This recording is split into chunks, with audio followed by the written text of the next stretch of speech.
Calms down, he tries the radio again, and after several minutes of silence he hears a woman's voice, but the call quickly ends.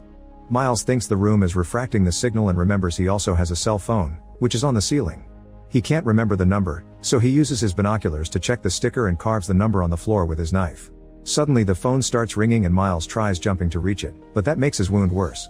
Next he throws a shoe, but instead of hitting the phone it gets stuck on the ceiling too.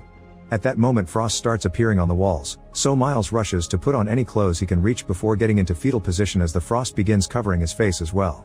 Moments later, the frost disappears as quickly as it came and Miles is left with purple fingers. He rubs his body in search of heat and hears the phone ring again, so he just gives it the finger.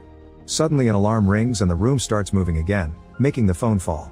As Miles is painfully thrown all over the place once more, he makes sure to reach for the phone and grab it right before the spinning stops. Now he's also regained access to his helmet, so he takes out the picture of his wife and daughter to save it in his pocket, then he eats some gum he hid before battle. Next he checks the call log on the phone and dials the number that called him. At first there's only static, but soon he can hear a woman's voice.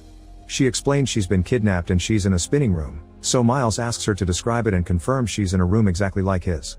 When the woman mentions there are no light sources but she can still see, Miles realizes he's in the same situation and takes a closer look at his own arm. It's almost as if their bodies are the light sources themselves. Then Miles asks a few questions to learn more about the woman, but she freaks out because she thinks he's part of a scam. He snaps and yells at her, explaining he's trapped too but also bleeding. The woman cries and apologizes, agreeing to work together. Her name is Damsey and before she was kidnapped she was on the highway. Miles remembers his team was near the highway and Damsey asks if he was stationed there, which makes Miles freak out because he never said he was a soldier. Damsey assures her she guessed based on the questions he asked and the way he speaks. At that moment Damsey stops speaking and grunts in pain instead. Miles' tags are suddenly pulled back and the chain starts choking him as an invisible force opens his arms as well,